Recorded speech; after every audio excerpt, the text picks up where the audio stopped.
big problem between the workouts, so just being like, hey, do these exercises for these amount of reps and sets, right? Versus a program is...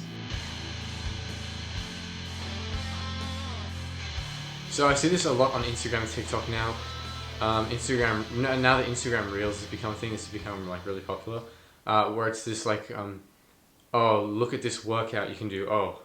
Workout to get a big chest, or workout to get big arms, workout to get big legs. And there's nothing wrong with trying to just like give little short workouts on social media for free. There's nothing wrong with doing that. And if it helps people get into lifting and gym and just overall health, fitness, and that's fine. But like, it's very common. I see, for example, it's like, oh, workout to get like a bigger chest, and it's very like cookie cutter in a way, right?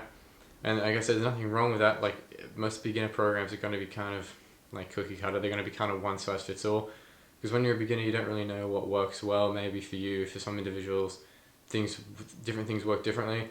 And when you're beginning, you just want something that's like a free program that you can get, that's just that you can just something just get your hands on, just so you can get in the gym and just do whatever. But see, the difference between these workouts or on these social media influencers pages and programs is one very important thing, right?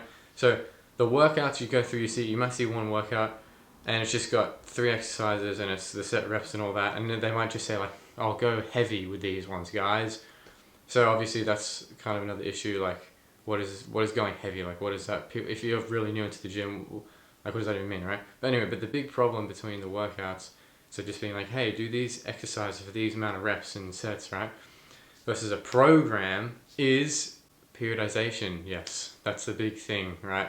So if you get that workout, that chest workout, just find some workout on Instagram, anything really. Like, yeah, will it be effective? Yeah, probably will. Like, there's not many there's some complete rubbish that you can find on the internet, but most like things that you can find are going to be fine, right?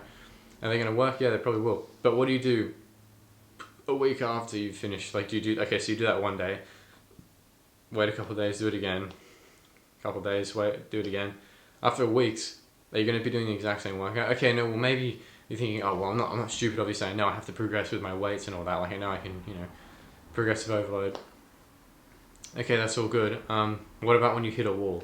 What about you're doing the exact same workout and you can't keep adding more weight to what you're doing? And you might try and add reps, and it's like you're eventually going to plateau. So obviously, most people probably aren't going to do that, right? But the thing is, if you get a program, even a very basic cookie cutter program, like I said, it's going to have a periodized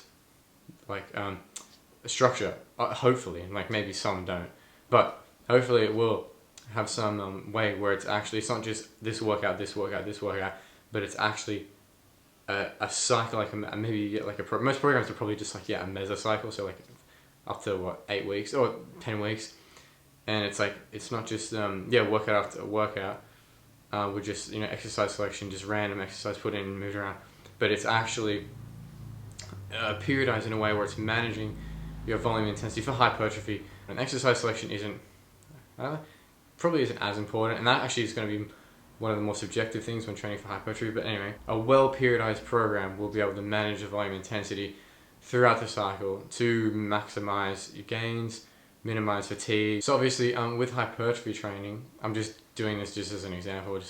If your main focus is to gain size, so gain muscle hypertrophy, the thing that you really want to be considering when you're training, or if you're starting training, or really any point you're training, is what is my minimum effective volume and what's my maximum recoverable volume. So the minimum effective is what's the bare minimum amount of work I actually need to do to elicit a response, and your maximum recoverable is how much volume can I do before I'm just overtraining and then I'm just getting too much fatigue that I can't actually recover from in an adequate time. If you're training over your maximum recoverable volume, you're just doing junk volume, you're doing heaps of sets, you're in the gym for way too long, way more than you need to be, you're not actually recovering properly, you might even be regressing, right? Minimum effective volume, obviously, if you're lower than that. If you're new to training, anything you do is going to be above your minimum effective, probably. But if you're below your minimum effective, obviously you're just not going to get any results, right?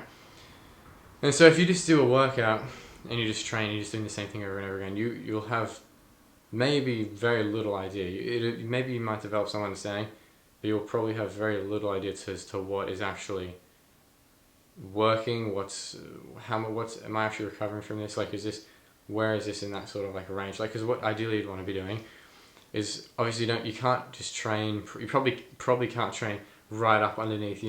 Like if this is your maximum recoverable, training like right up all the time. Like that's ideally what you want to be doing a lot of the time. But sometimes that can't happen, and that's when a program comes in and periodization. But anyway, if you're just doing the same workout over and over again, and you're just picking like this cookie cutter workouts and be like, oh yeah, I'll do this, I'll do this one. If you're not actually tracking the weight you're doing, like at least recording the sort of weight you're doing, sets, reps, you have no idea. And then what maybe you might start doing is you should just increase the volume. So you just be like, oh well, I did this. If I'm not getting any better at this, like I'm not getting stronger, I'll just increase the volume. So you're just adding more and more volume. At the end of the day, the important thing is that you're actually goal setting and you're trying to work towards something, and you're not just walking to the gym and then just deciding whatever you want to do. Like I know I used to do that a lot. Sometimes for a while, for a period, I was like, oh whatever, and I was just training for fun. I didn't have any like immediate goals, and I was just like, okay, I'm just gonna do this. And it's okay maybe for a bit if you're just like, just training just for whatever. But like, if you actually have a goal, if you're like, no, I want to squat this way, then you do. I want to weigh this much and be this body fat percentage, then you need to get you have to have a proper structured approach to doing that. Right? So when people say like, oh, it's like 80% nutrition, 20% training, like you hear bodybuilders say that. In my opinion, that's complete rubbish. Maybe for them, because they're like top, like competitors and they've been training for years. Training for them is just so second nature and it's just fun. So for them, when they say 80%, 20% with the training versus nutrition, maybe for them psychologically it's easier to just wake up in the morning just every day and just train and just like, because that's fun for them. That's like their job.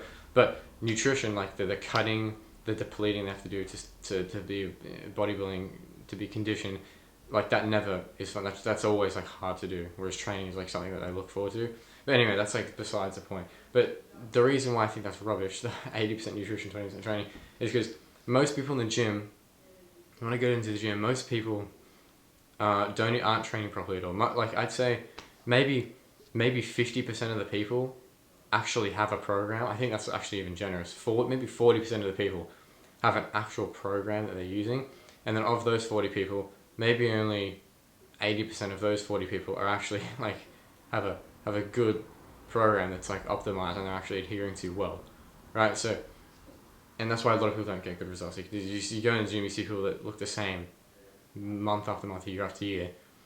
It's not because they're not putting enough into their nutrition, bro. Yeah, no, it's all the nutrition, man. Yeah, no, that training. Yeah, no, it's because they don't have programs. They're not actually structuring their training correctly.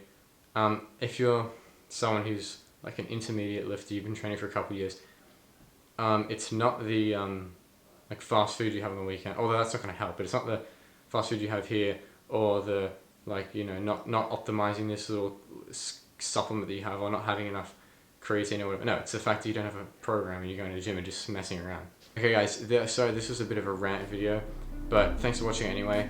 Like, comment, share the video as well. Yeah, I'll see you in the next one.